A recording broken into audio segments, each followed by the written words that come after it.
Good luck. Merhaba arkadaşlar, hepiniz IEFT Talks webinarlarına hoş geldiniz. Bugün Oklahoma State University'de eğitimi Audrey'den dinliyor olacağız. Lütfen sorularınızı questions kısmından sormayı unutmayın. Yes, Audrey, the stage is yours now. Great, thank you so much. Well, hi everyone, and I would say good morning, but I guess I should say good evening. Thanks for joining. So my presentation today is going to be on kind of living your best college life. So we're going to kind of talk about how to find your way on these big university campuses, make every moment count because, you know, it will be 4 years that you're planning for that will go by very quickly. And then how to make sure that you feel supported, especially during your first year. So I am Audrey, as Zainab said, and my position here at Oklahoma State is International Recruitment Specialist. So I work with students all over the world that are looking for a place to call home for university. And so I'll talk a little bit about OSU as we get towards the end, but I kind of want to focus just on some general tips on how to succeed, especially during your first year at college. So the presentation, we're going to talk about kind of 4 different areas this morning. So learning, connecting, being well, and advancing. So we'll dive into each one of these. The first one would be learning. So I actually can't see your answers, but if you would like to interact in the chat, I just like to see what everyone is interested in studying. If you don't know, then you could just put your interest. If you like to share, feel free to type that in to the chat box. Actually, I might exit the presentation just for a second because I want to see if anyone's responding. I see lots of highs. So if anyone wants to share what you're interested in potentially studying. So when I was a student, I actually, we've got LLM or a doctorate, okay? I was originally interested in studying veterinary science, and you can see in my current position, I'm not a veterinarian. So I changed, and that's okay. You can change your mind. But I actually ended up graduating with a Spanish degree and then going into, of course, international education. So anyways, feel free to still share that if you would like to, and we'll continue on with the presentation. So the first part in regards to learning would be academic advising. So again, I'm going to speak to general points. So we have these resources here at Oklahoma State University, but if you are looking at other schools or considering other schools, then these are still valid points and most likely resources that will be available across any college or university campus. So the first one, academic advising, you will be paired with an academic advisor in most cases that you will meet with on a semester by semester basis to help make sure that you're on track to complete your degree. So they'll go over the best courses to take, what courses you need to take before another course, any prerequisites, and they'll be there to help guide you. They're also there as a resource. Like I said, I started as veterinary science. If you start studying something, at least how it works in the US, it's pretty easy to change your major or change the direction that you're going. So if you do start studying something and you're not enjoying it, then your academic advisor is a great person to have that conversation with, like, oh, I wanted to study math, but now I'm in these math classes and I'm really not thinking that it's the best fit. So they might be able to help you choose a different direction. They're also a great resource for just like letters of recommendation as you get involved throughout your college career and then after. So if you look beyond your 4 years at college and you start applying to internships or jobs and you need a letter of recommendation or a reference, academic advisors can be good references because they've known you throughout your 4 years at university. Okay, and then the next piece would be academic tutoring. So a lot of campuses will offer free tutoring, and free might be a little misleading because it's probably included, excuse me, in your tuition and your fees, but still it's a resource that you already have available to you without having to pay additional dollars. So these could be in the form of, I know Oklahoma State, we have a campus tutoring office. So for a lot of our general subjects, especially in that first or second year of university, if you need help, you can walk into this office and they will connect you with a tutor. You might also find subject resource centers. So this would be something like a writing center. So if you're in a class that's requiring a really big paper, you want some help proofreading or editing, you could go into the writing center and someone would be available to help you. And then of course you have one-on-one tutoring that many times is offered through different departments as well. So keep this in mind just as a resource. And again, most campuses will offer something along these lines to help you succeed. So then the last little bit for learning is just to remember that communication's key. So you want to make sure that when you do start university, you're having conversations with your advisors. Go up and introduce yourself to your professors, like let them put a name with a face, because sometimes these classes are very big. And then of course, you know, make a group of friends that you can talk to throughout. You know, always good to have friends. So someone else that you can talk to as well. But make sure that if you are, you know, overcoming struggles or challenges that you have maybe in adapting to university or to college, that you're having conversations and letting people know how you're doing.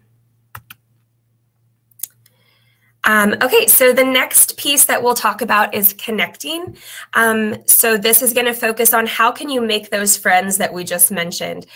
You're going to be a new student in a new place, perhaps in a new country. Like that's a lot that's going on and it can be quite overwhelming. So how do you make sure that you meet people?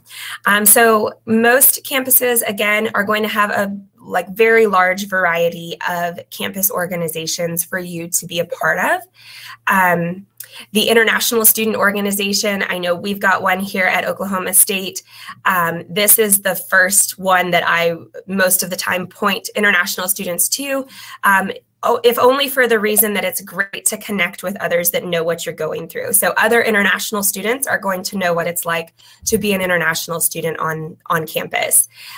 Beyond that, you can definitely get involved in student government associations. There's different honors organizations, religious affiliated groups on campus, service organizations if you like to volunteer or you want to get involved in the community. We also have campus event planning, and then of course intramural sports. So if you like to play sports, or if you just want to try something new, these are all great organizations and great ways that you can meet and connect with others outside of your classes. These are a few examples that we have here at Oklahoma State. So Homecoming Steering Committee, this is, we have a very big celebration that happens every October, revolves around football, and it's called Homecoming, and it's huge. So students can come together and form the committee to actually plan this campus event. We also have, as you'll see, these are just some random ones that I chose. Latin Dancing and Cultural Club. We have an Asian American Student Association. The Running Club, if you're into running. And then gamers. So I know gaming is really big these days. So we actually have a brand new gaming arena that is open to students and the community. But we also have an organization on campus. So if you're into gaming, then you have people to connect with there. And again, this is just a small sample of what's available. And then this is a picture that I just chose. So for homecoming every year, we have a parade, and our international student organization, they usually walk with their flags in the parade. So that's what this picture is here, which is really cool because we are kind of a small community in Oklahoma. So I think it's wonderful that we have this representation and representation in our community of different cultures from all over the world. Okay, and then the next part for connecting, so how you can find and make those friends that we were talking about, we have residential and Greek life, and again, goes for many campuses. So this is just going to offer you another way to connect with those around you. Residential life, this would be like campus dorms or campus apartments. And then Greek life, if you've heard of sororities or fraternities, many times international students, might not join these organizations or think that they're available to them. But when you come to the US as an international student, anything that's on your campus is available to you just like any other student. So the Greek life is basically a social organization, but they do also have like volunteer and leadership opportunities through them. Same with the residential life. And then within residential life here at Oklahoma State, we have something called the Living and Learning programs. And these would be where you're living amongst other students that have a similar interest. So this could be your academic major or a hobby. So we have one, for example, that's the College of Engineering Living and Learning program. So it's where one dorm is dedicated all to students of engineering. So you're more than likely going to have classes with these students. You can do your homework together, you can study together. And it makes it to where you move in and you instantly have something in common with those that you're living around. So an easy way to connect there. And then also remember that when you go abroad for college, you're not just joining a college, you're going to be joining a new community. So it's totally okay to look beyond your college or university for ways to get involved in wherever you end up. Okay, and the next section that we'll move along to is being well. So the first point here that I'd like to talk about is campus recreation. So we have a giant campus recreation center. It's 3 different floors. You've got your weight machines, you have an indoor track, indoor swimming pool, obviously the treadmills, everything like that. And then also indoor gymnasiums for basketball, volleyball, and things of that nature. Within the recreation center, there's also group fitness classes. So if you're less about the treadmill and less about the weight machines and you would rather go to an instructed class, you can do that. There's also personal training available, and then even wellness or activity-based retreats. So sometimes they have multiple day or maybe one full day events that are centered around recreation. And so this is just an example picture. You can see the weight machines on the bottom, and then we've got on this middle floor here the treadmills, and then up top is the indoor track. And then you can't see it very well, but all the way over to the right, we also have a 3-story rock climbing wall that's available to students. Okay, and then with being well, it's important to recognize that goes beyond just your physical well-being. So wanted to mention also counseling and health services. So a lot of times universities will have counseling available on campus as well as a clinic. So we have both of these available here at Oklahoma State. So students can meet with a licensed therapist or counselor if you just need someone to talk to. I think I said it earlier, but moving overseas and you're just starting a brand new chapter of your life, starting college in your own country is a big change, let alone moving to another country and starting college and, just trying to keep up with everything and make friends and everything can be really overwhelming. So we do have counseling services available. Sometimes it's just nice to talk to someone. And then also an on-campus health clinic. And then lastly, for being well, just remember to, I feel like this sounds like a mom, but it's so true.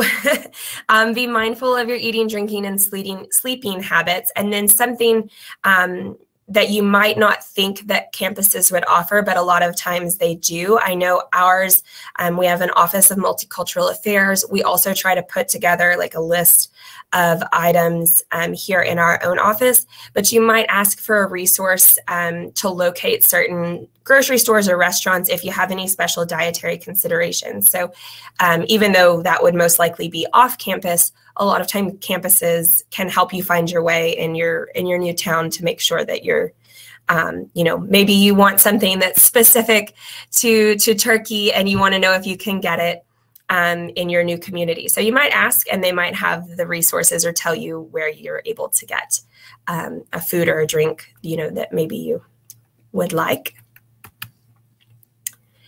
So then the last area we'll talk about is advancing. So, you start out, you go to school, it's a 4-year program most of the time for your bachelor's anyways.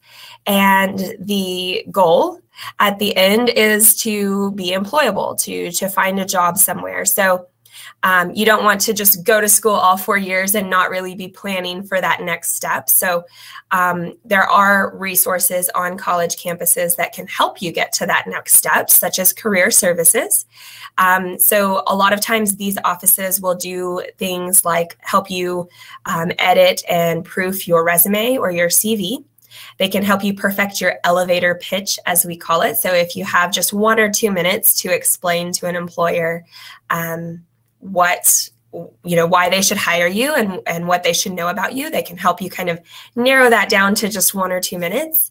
And they can help you prepare for any interviews that you have.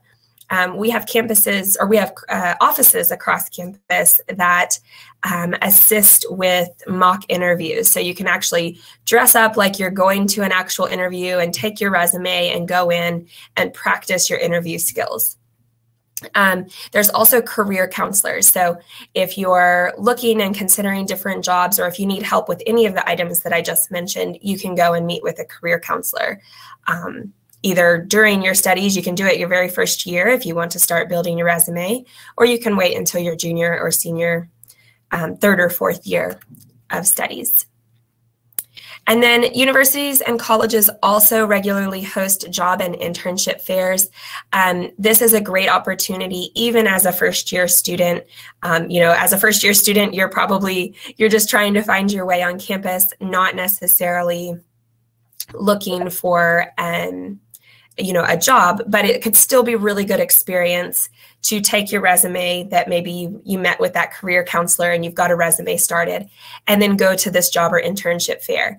And you'll meet with companies and employers and have conversations. And then maybe 3 or 4 years down the road, when you are looking for a job, you already have a good idea of what's available in the market. And maybe people remember you because you've gone and you've spoken with them before. So this is a picture of one of the job and internship fairs that we've had here at Oklahoma State. This one was specific for students of hospitality and tourism management majors for that program. But as you can see, we had different employers. They all have a table, and then it's just kind of a mingle event. You can walk around and introduce yourself.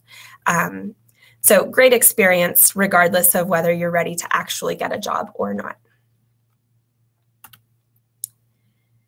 Okay, and then the last thing is just to keep in mind as you go throughout your undergraduate career, or if you're doing a bachelor's, master's, PhD, anytime really, keep in mind goal setting. So you can do this, a year out, 2 years out, and you might, if you're not familiar with this term, SMART goals, it might actually be something that you hear in one of your classes if you do end up coming to the United States for school, because sometimes they will use this in classes. So make sure that your goals are SMART. So that's specific, measurable, attainable, realistic, and timely. So, basically putting a time frame, being really specific with what you want to accomplish, and then of course realistic, making sure that it's something that you can actually achieve.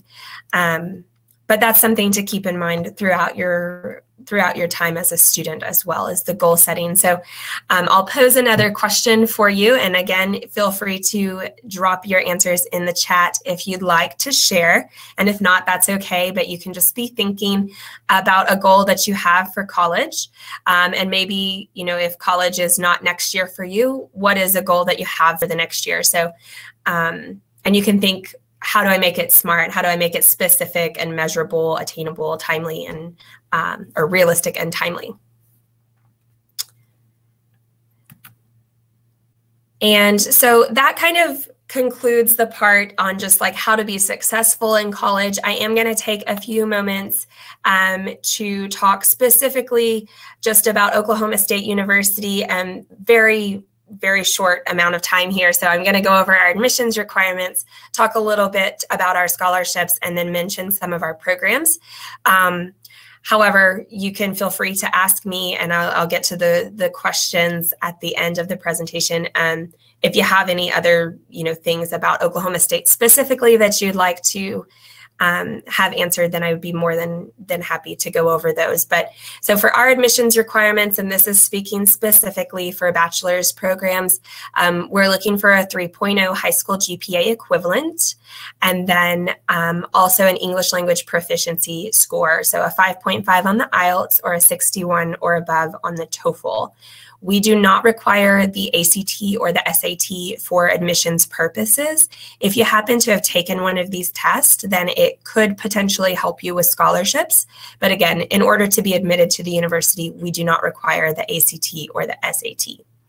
And then the GPA equivalent, a common question that I get is, how do I know what it is on the 4.0 scale? I don't honestly know what scale you use in Turkey, but don't worry about it. You send us whatever grades that you do have, and we have an evaluator that helps to convert it over to a 4.0 scale. So that's nothing that you have to worry about, and you don't have to pay an outside source to do that work for you. You can just send us your grades that you have as they are. And this picture that here, we have a fountain on campus. This is library fountain. It's in between the library and this very big lawn that we have. But we dye it orange every homecoming week, since our colors are orange and black. So school spirit, if you will. So our scholarships, we have International Achievement Awards, and these range from $16,000 to $40,000 over the full 4 years, depending on where you fall on the chart. So you would need a minimum of a 3.25 GPA and then a 6.0 IELTS or a 61 or above TOEFL. And then that would be, they're kind of an automatic award. So if you meet the GPA and you meet the test score, you're guaranteed to get one of these awards. You also have additional scholarships that are available through whichever college you're in. So, you know, Spears School of Business that we have here. So if you're studying accounting or international business or anything business related, they have a set of scholarships that they give out to just the business students. So you would be eligible for those. Likewise, our College of Engineering, Architecture, and Technology, they have the same thing. They have a separate pool of money that's available just to their students. So they actually give out over $1 million every year in scholarships just to their students. So you have the International Achievement Awards at the university level, but then you would also have consideration at the academic level. And then our academics, so we do have more than 200 programs to choose from across 5 academic colleges. We are probably most known for, especially amongst our international students, we're most known for our business school and our engineering programs. However, we have a lot of things that you wouldn't necessarily think of maybe with Oklahoma State. So we have a brand new School of Music that just opened this semester. So that's really great if you're into music education, music composition, or anything like that. We have a brand new music school. We also have a top 20 ranked fashion design and merchandising program, which a lot of people wouldn't think because we're not LA or Chicago or New York or these really big cities in the United States, but we do have a top fashion design school right here in Oklahoma. And then some other notable programs that we see students go towards, all of our engineering programs. We have a state-of-the-art engineering lab that is very hands-on. You can go in and do any kind of research that you like in regards to engineering, or I guess research and innovation lab, so you can make things as well. And then, accounting, hospitality, tourism management, as I said, a lot of our business programs. We are consistently ranked in the top 100 public schools in the US, both for our academics, but also for our affordability. So we are on the more affordable end of studying in the United States. And then, as I mentioned, we have those world-class facilities. We have new buildings that are currently being constructed, and it's not just in one area. We've got all different areas. So no matter what your interests are, you're going to have new state-of-the-art facilities that you'll be able to engage with, and then hands-on research opportunities. So you don't have to be in the STEM fields to do research. We have research happening in all different areas. If you're interested in education, music, as I mentioned, any area, you can get involved in research here on our campus. So that's my little bit about Oklahoma State specifically. I'm going to jump over to the chat box and see if there are any questions, but also the email address is here on the screen. It's just international@okstate.edu. If you have any questions at all, please reach out and send me an email. I'd love to chat with you. And with that, I'm going to just go back to the questions over here. And I'll go ahead, I'm going to jump to the questions, but in the chat box here, I was asked, and I'm just going to put that email address there so that you have that for reference. So I'll jump over to the questions.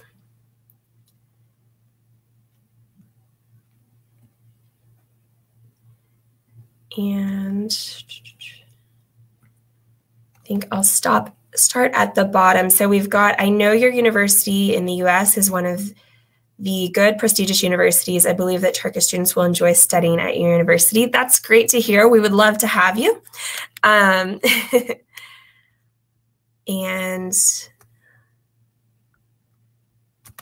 there we go. Do you have any academic partnerships with Turkish universities, including dual degree programs? So that is a great question. We do not have, to my knowledge, we do not have a dual degree program with Turkish universities. It could be something that we could look into. We do have dual degree programs within just Oklahoma State. There's a couple of different ones that I'm thinking of specifically. Aerospace and mechanical engineering.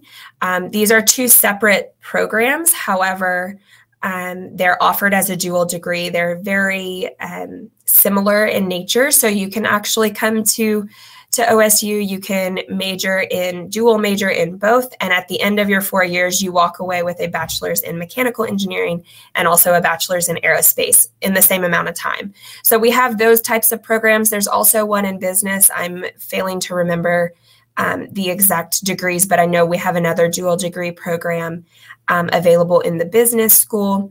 But none of the nature that you're mentioning with a Turkish university. At least not yet, but it would be cool if we could. And do we have any representatives in Turkey? We don't. I was actually sharing before the presentation started with Zainab that I'm actually the only international representative for Oklahoma State. So we do not currently have any representatives on the ground there in Turkey. I would love to visit, however. Have I been to Turkey before? No. So I would love to visit, but I've not been there yet. Maybe I can make it for an education fair at some point. How many Turkish students do you have? I do not know exactly. I know our undergraduate or our total international student population is about 6% of our overall population, and our overall population is about 25,000 students. So we're a pretty good sized university. I feel quite confident we do have Turkish students on campus, and I speak to a lot of Turkish students that reach out to me, but we've got, undergraduate-wise, we've got a few hundred undergraduate international students. And Turkish faculty members, do you have any Turkish faculty members? I honestly do not know. We've got a few thousand different faculty members, so it is possible, but I'm not sure. And a very important question, so how is the coronavirus pandemic situation at your campus? I'm very glad you asked. We are, as of this fall, we are operating as normal as possible, given that normal it looks different these days, right? But we do have students that are back, our classes are back in person. Everyone is back on campus. Our masks are expected on campus. The way that in the US, mask mandates are kind of a controversial topic, if you will, but they are not mandated, but they are expected. So and we have a lot of students that are wearing them.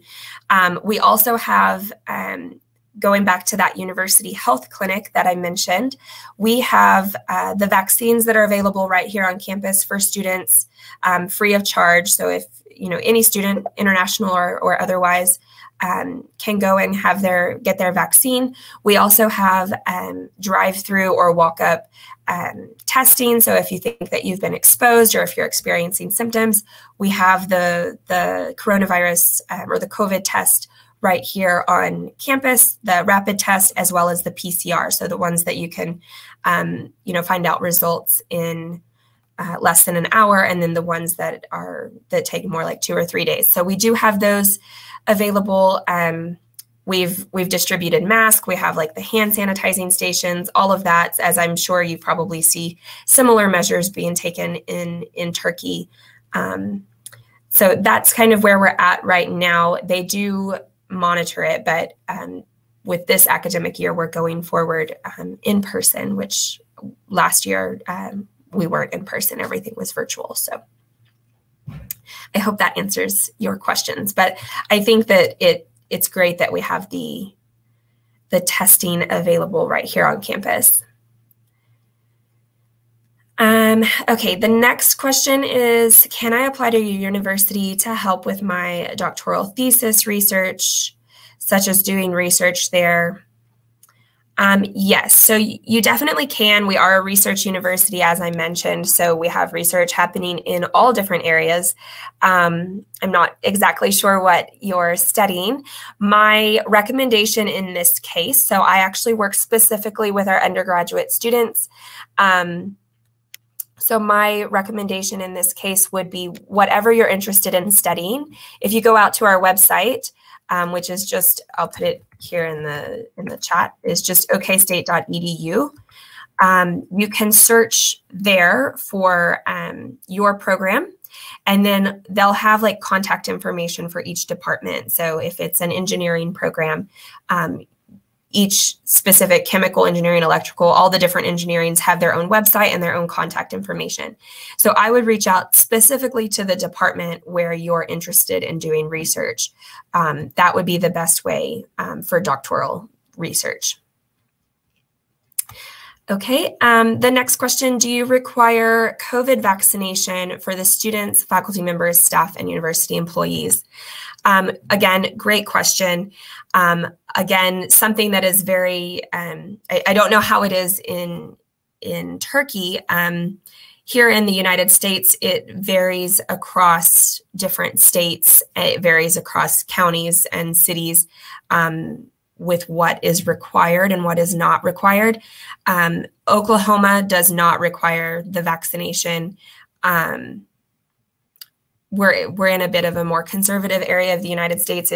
It's probably not likely that it will be required, but again, I'm not sure. However, so other parts of the United States, I don't know how much you follow, but there are other parts of the United States, there are other universities that have made it mandatory to have the vaccination. But at this time, the state of Oklahoma and also Oklahoma State is not requiring it. But we do have campaigns going on. They actually are doing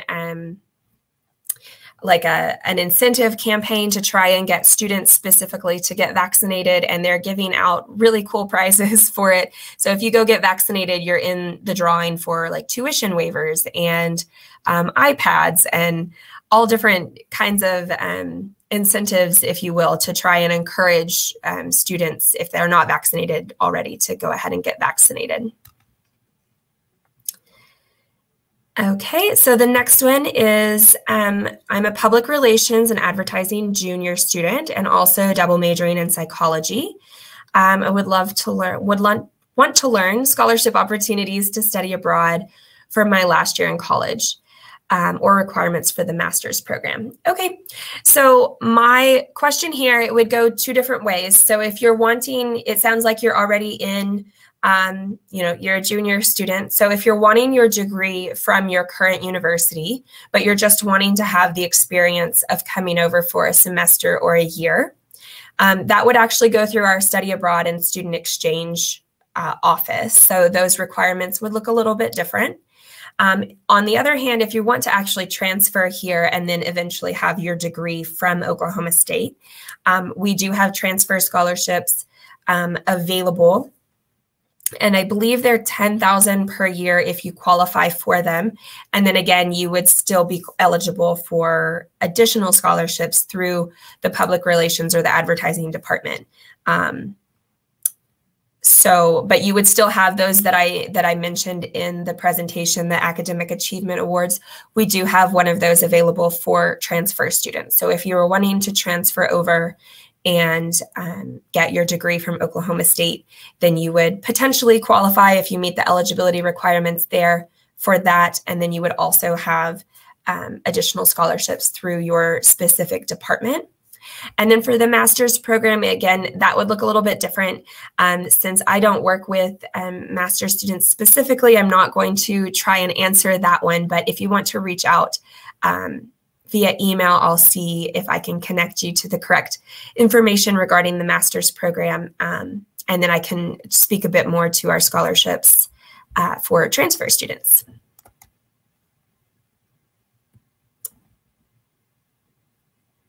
Okay, and the next question is, can we get a conditional acceptance if we do not meet the language requirement? We do have, so how this would look, if you apply, let's say you have a 3.0 high school GPA, and then you have a 5.0 on the IELTS. So our requirement for the IELTS is a 5.5. So you wouldn't meet the automatic admission criteria. So what that would look like is that you would initially be denied, and then you would fill out a petition. And with this petition, you would also complete some essay questions. And then instead of being like automatically accepted under your GPA and your test scores, you're going to go through an academic review committee. So that would mean that they're going to look at your test scores, your GPA, and those essays, and then a committee is actually going to sit down and go over your application. And ultimately, they would accept you if they believe that you would be successful, right? We don't want to accept you and then set you up for failure. We want you to be able to succeed. So yes, you can get a conditional acceptance, but there's extra steps to take for your application in order to do so.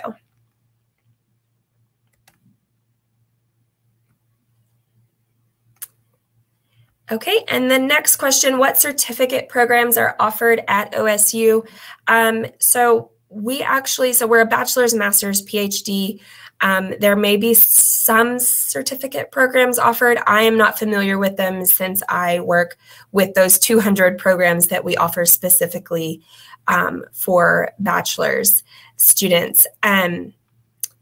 This would be another case. If you want to reach out to me specifically, then I'll do my research and try to connect you with any certificate programs. But for the most part, I'm most knowledgeable on the 200 bachelor's programs that we have. And then I can help get you connected to the right person. Okay, how many credits can we get per semester for a master's? So a master's, I believe full-time is 9 credit hours per semester. You do not have to go 9 credit hours. I think maybe 6, so that would be 2 to 3 classes for a master's. I am not familiar with the visa requirements. So for a bachelor's program and for the visa requirements that we have for our bachelor's students is that you have to be full-time. In that case, if that was the same with the master's, then you may be required to take 9 credit hours per semester. But that's more of a visa regulation than it is, it's not a university regulation, but you would be required to be enrolled full-time.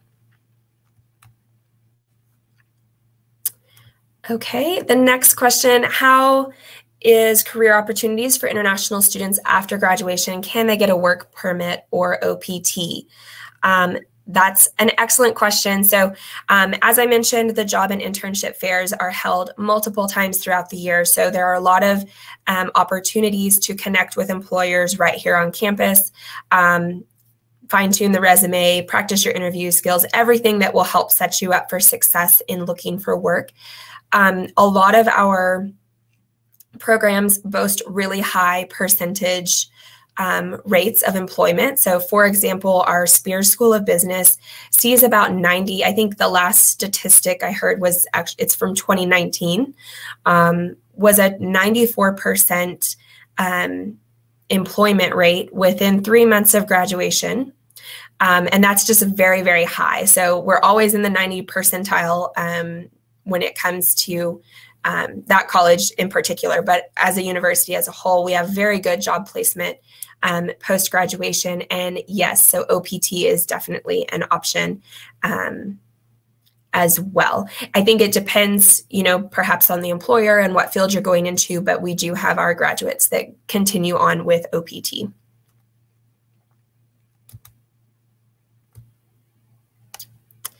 Okay, the next question is, what are the housing options for first-year students? So we do require our students first year to live on campus. Our research shows that, you know, students are just more successful if they come and actually live on campus versus living off campus, where you're less likely to, you know, perhaps engage or get involved. So we do require students to live on campus for the first year. The options range from a traditional dorm.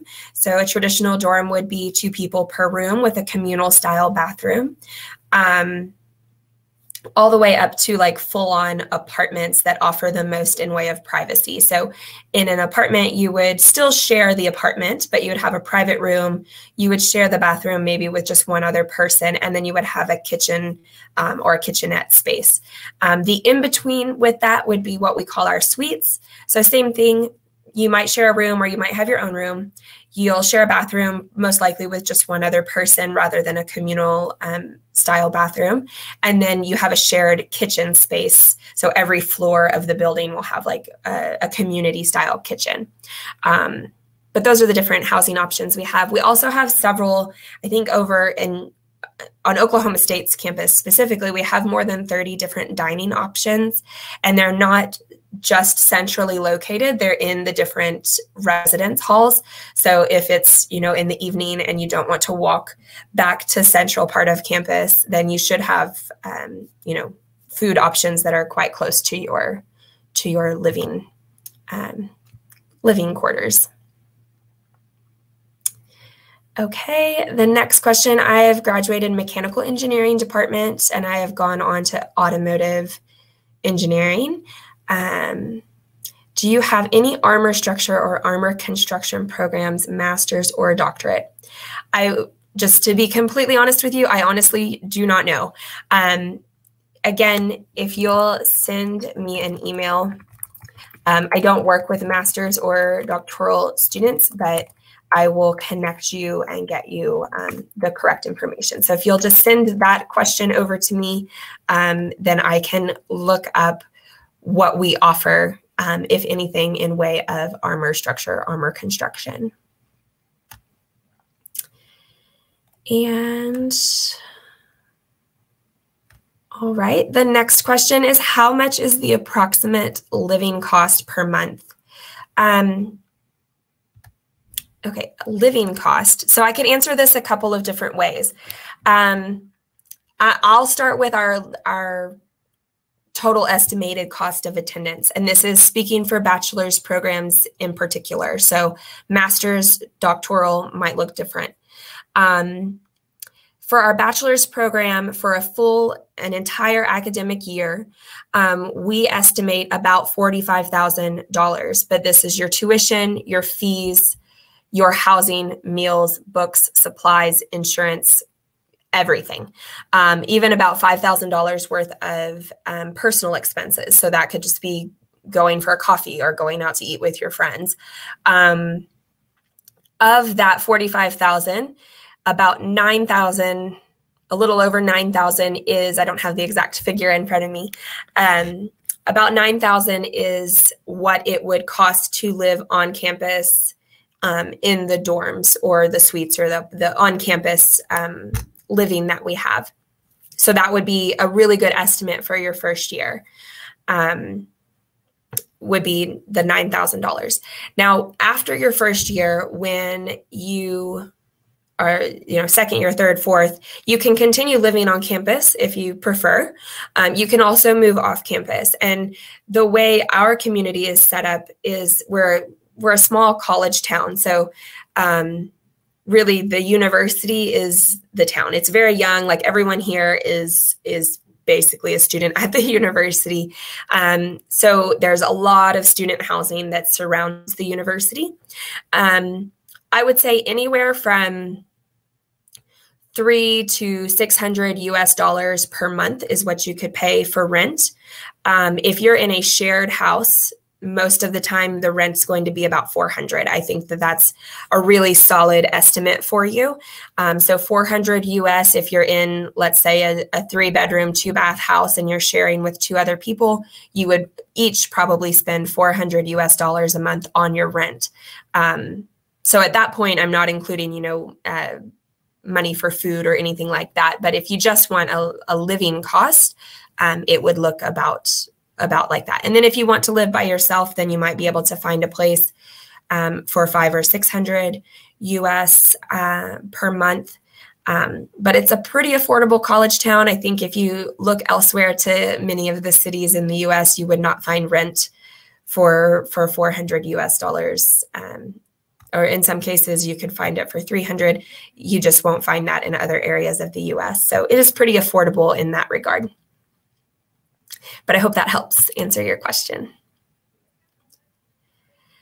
Could you want to tell about the undergraduate programs and scholarships and accommodations and facilities there?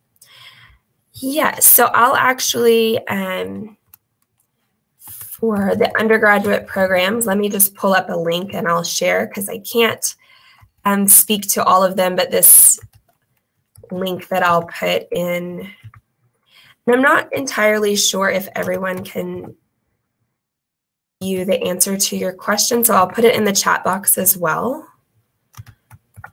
This link is to all of our undergraduate major programs. So as I said, there's about 200 of them, so you can go through that link there and kind of explore what we do have on offer.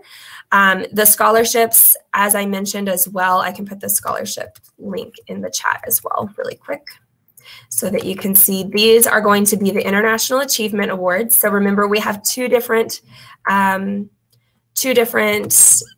types of scholarships available.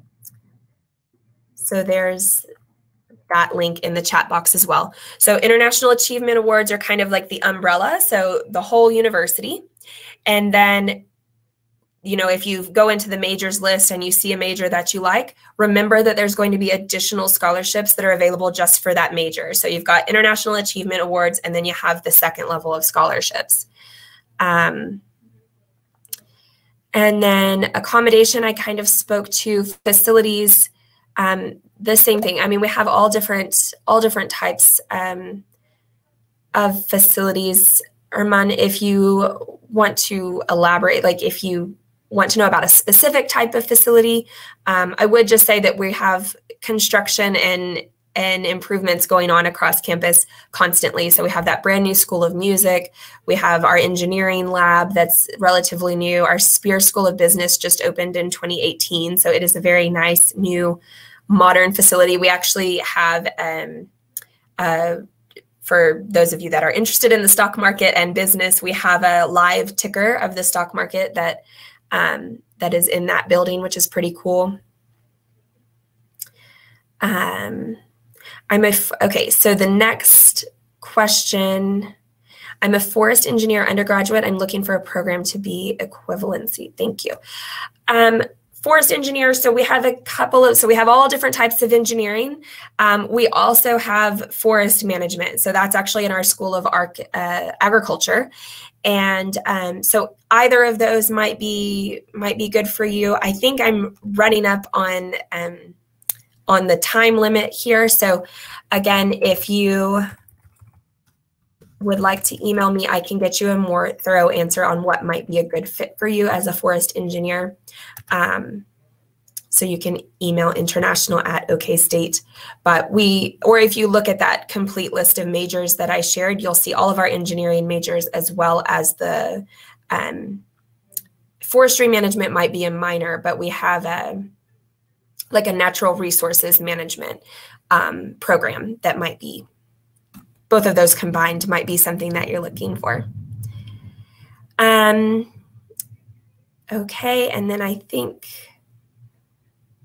maybe I just have 2 questions left. Or wait, I'm scrolling here. I'm a dietitian who graduated in a D program in Turkey. My GPA is under the 3.0. Can I apply? Okay, so for this one, since it is regarding a master's program, again, if you will just email me, I will connect you with the correct person for the master's program. I'm not sure of the master's requirements. Your GPA in that case might not be an issue. They might have different requirements than we have at the bachelor's level. Is there a necessary GRE score in order to apply to the master's program? Again, just go ahead and email me. They have, as I said, different requirements than the bachelor's program. So I can't speak to their GRE requirements. Do you have a master's program for a graduation in German literature? I'm not sure with the master's program. We do offer German as an undergraduate program, so it is possible, but I'm not sure. So if you want to email me, then again, we'll try to connect you with the correct person. Is diplomat note experience works providing to internship and bachelor degree and others effective to scholarship?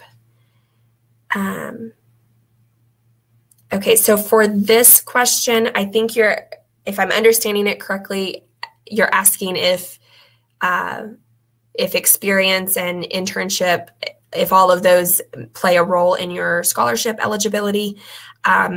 For the International Achievement Awards, again, those university level scholarships, no, because we only look at GPA and test score. For all of the other scholarships, yes, because you're going to fill out something that's called a leadership and involvement resume, and you'll get to speak to all of that experience that you have. You can turn in letters of recommendation. You can say, I did this internship or this, and all of that will be considered in all of the other scholarships. So yes. And excuse me. Do you have a master's program for chemistry? I do know that we do have a master's program for chemistry. That's one that I do know. I do not know the requirements since it's a master's program. If you would please email me, then I will connect you to the right person. Do we have scholarships for masters? Yes, I am not knowledgeable of them since I don't work with our master's programs, but again, you can email me and I'm happy to connect you. Do we accept PTE or other English exam scores? We accept IELTS, TOEFL. We are also currently accepting the Duolingo. The Duolingo is an exception that's in place that is to allow for greater accessibility given the pandemic and test centers having been closed. The Duolingo, we require an 85, and we're only able to accept that through May of 22. As it stands right now, I'm hopeful that we could continue accepting it, but as it is right now, through May of 22. Otherwise, it is just the IELTS or the TOEFL.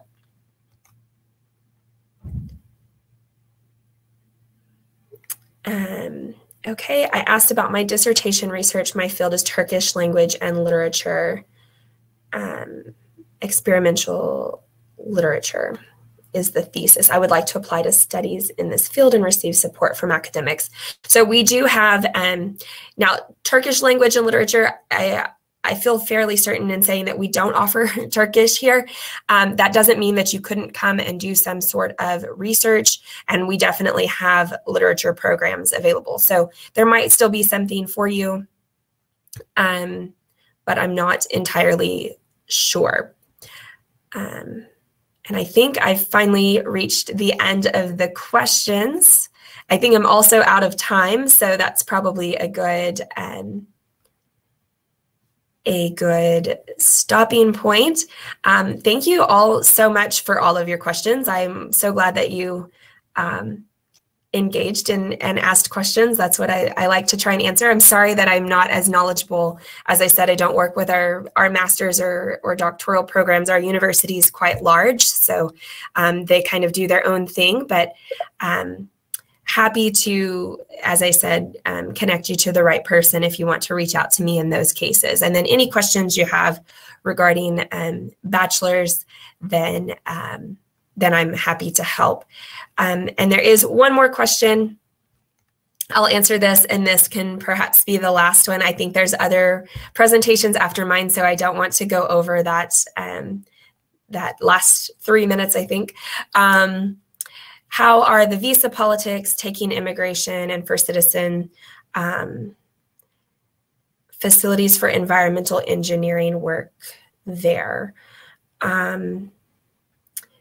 So, Erman, if I'm understanding correct, as far as the visa politics or the ability to get a visa, I can speak to that. So with our students, and this would go as well for a master's or a doctoral student, so long as you're admitted to the university, then we are able to assist you with an I-20. And then the I-20 is the form that you would take to the embassy there in Turkey to have your appointment and get your student visa. So that's a pretty straightforward process. I won't say that there aren't, you know, I'm not working at the embassy, so there are probably challenges that come up, but for the most part, if you're admitted to our university, and we provide you with the documents that you need, for the most part, you'll go and you'll have your interview and obtain the student visa. And then on the bachelor's side of things specifically, we provide kind of the next steps with how to come to the United States. And I'm sure, you know, master's and the PhD programs work differently, but I'm sure they're going to give you some guidance on, okay, now you have your visa, this is what you need to do next in order to come over. And then as far as environmental engineer work, we have environmental engineering, and we have our engineering lab space. So, I mean, we have facilities for that program. So, with that, I will say thank you so much for joining me and listening into hopefully some tips that will be beneficial regardless of where you study. But if you'd like to learn more about OSU, then please just reach out to international@okstate.edu. Thank you. Thank you very much for your great presentation, Audrey. It was a really informative webinar for the attendees, and we had a lot of questions. Thank you for your answers. You had covered them all. Perfect. Yes, thank you so much. I enjoyed it. Also, I would like to thank the participants in Turkish as well. Katıldığınız için teşekkür ederiz arkadaşlar. Oklahoma State University ile ilgili diğer sorularınız için Audrey'nin paylaşmış olduğu mail adresinden iletişime geçebilir. Linkleri inceleyebilirsiniz. Aynı zamanda sizi 6'daki webinarımıza da davet etmek isteriz. Thank you very much again, Audrey. It was a pleasure to have you in IEFT Talks. Thank you. Take care, y'all. Take care. Bye-bye. Bye-bye.